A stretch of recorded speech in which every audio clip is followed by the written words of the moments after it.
Good day everyone and welcome back to my Ground Speed YouTube channel. So my name is Stefan, and in today's video I'll be talking about, in my opinion, what will be a correct rule set when it comes for scoring a Brazilian Jiu-Jitsu fight. Okay, so before we jump into the action, please don't forget to subscribe to my channels.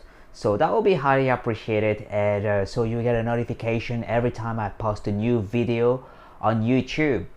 So with the two NOGI events that occurred last weekend, so many athletes kind of like had some debate on social media. So which organization, which federation has the best rule set when it comes to score a jiu-jitsu fight? So is it ADCC, CJI, IBJJF, who's number one, etc.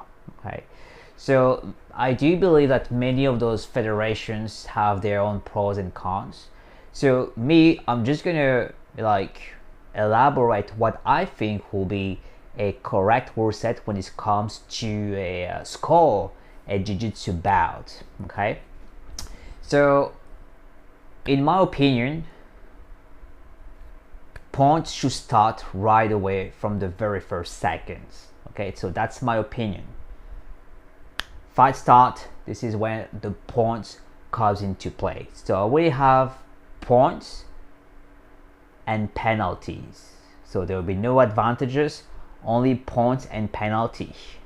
So the point that I think that will work when it comes for a jiu-jitsu fight, I will have 1 point, which I will have the IBJJF hand gesture for advantage.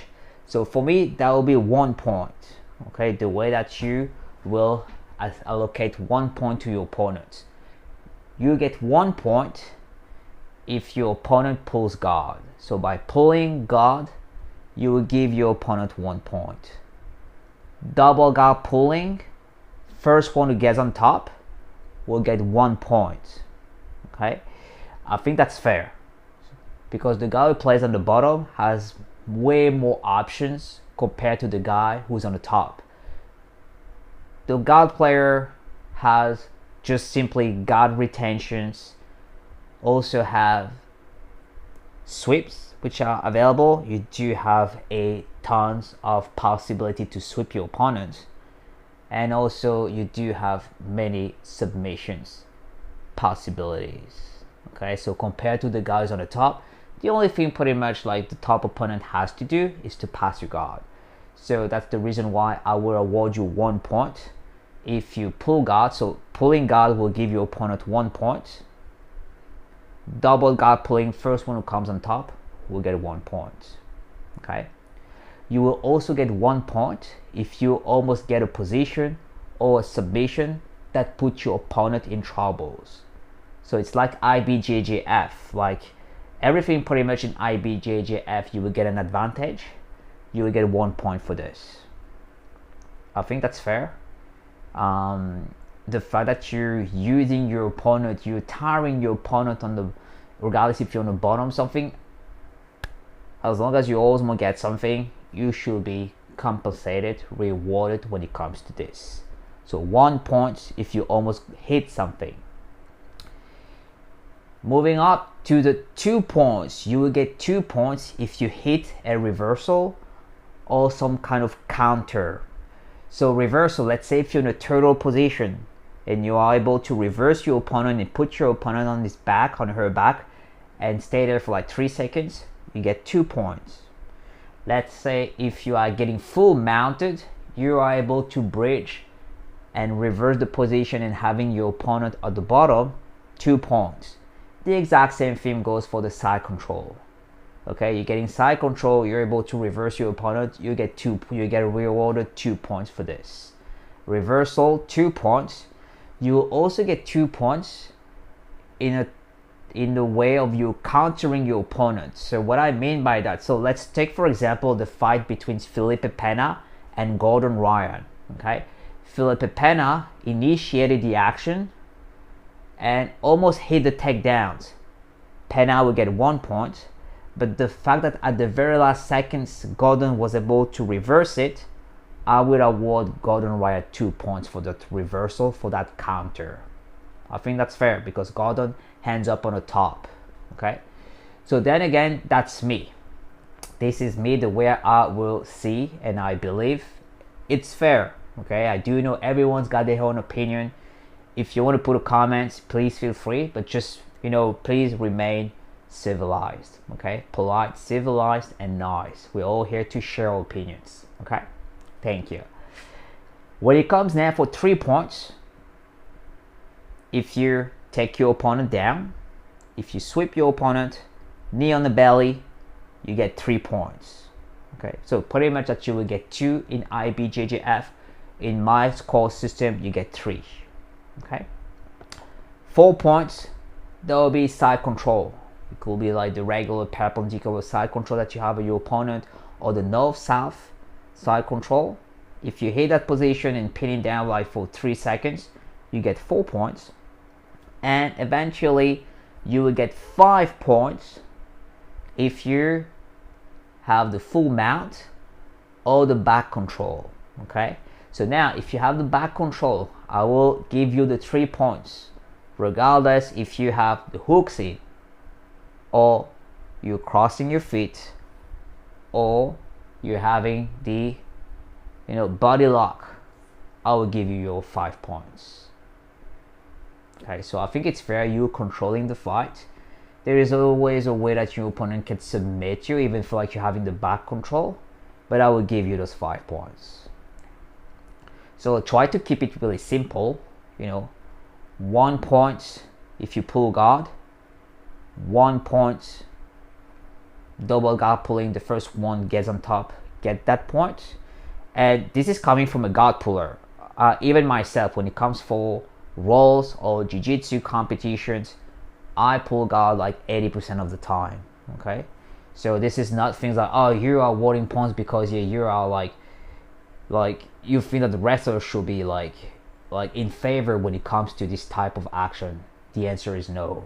Okay, pulling guard, being the guard player gives you way more options. That's the reason why I believe the top player for this type of action should be awarded points. Okay, 2 points, you get 2 points for a reversal or a counter. Okay, so if you're in a turtle position, you reverse your opponent, you get 2 points, or the exact same thing. You're getting full mounted, you bridge and put your opponent, reverse the tendency, and your opponent is down the bottom, you get 2 points. You get 3 points for a sweep, takedown, knee on the belly. 4 points for any type of side control. 5 points for a full mount or back take.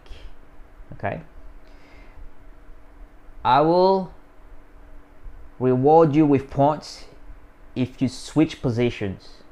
Okay, what I mean by that, let's say if you're a full mount, you get you 5 points, and you switching for a side control, I will still give you your 4 points. As long as you keep that position for 3 seconds, I will give you as many points as possible if you score all the time, all different positions. Okay, I think it's fair. You're dominating the fight, you're showing your dominance compared to your opponent. This is your opponent who has to make his or her way out. I believe it's fair that you get points for all these type of actions. In terms of match area, I will use the pit. I think that's the best. The referee has like minimum interaction with the fighter. The fighters cannot go out of bounds. So fight, it's not like in an octagon in a cage. It's still the mats with the diagonal. You do have different combination that you can do with the diagonal mats, and that's good. I like that. It's even safer for the fighters. There is no way for you to can get out of bounds, so the fight will just continue, will just keeps going, and I like that idea. When it comes for penalty, like pretty much stalling, or if you talk to the referee, like I would have pretty much the same idea as IBJJF. Okay, so let's first penalty, your opponent will get 1 point.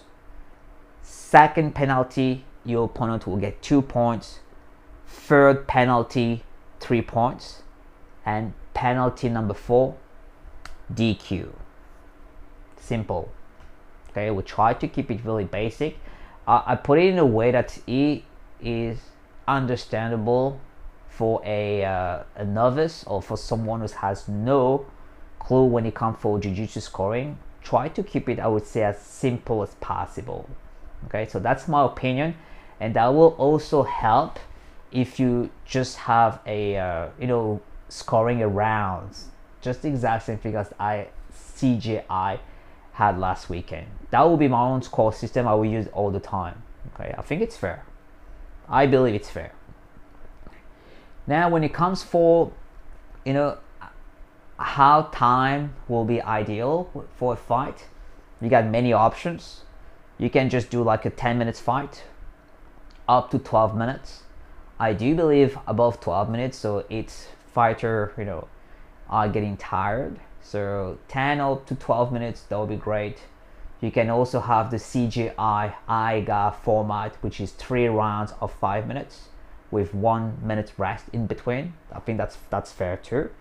You can also have, why not, like the 2 rounds of 6 minutes or 2 rounds of 7 minutes with 1 or 2 minutes like rest in between round 1 and round 2. But the way I would do that, if it's 2 rounds, like it will be the same as like pretty much a soccer game. So let's say if you end like round number 1 with a score of 10-8, you're starting with the exact same score for round 2. Okay, it's not reset to 0-0. You guys keep going with the score that you end up at the end of round 1. I think that makes sense too. Okay, so that will be my scoring system, which I think it will really show who has been more dominant during the fight or during the round, and it will fairly allocate the victory, the wins to the one who I do believe should win this fight or this round. Okay, so just please let me know what you think about my scoring system. And of course, so everyone's got their own opinion. Yeah, but if you do this, you're only gonna have to score. The guy will only score like advantages, which is a point in my scoring system.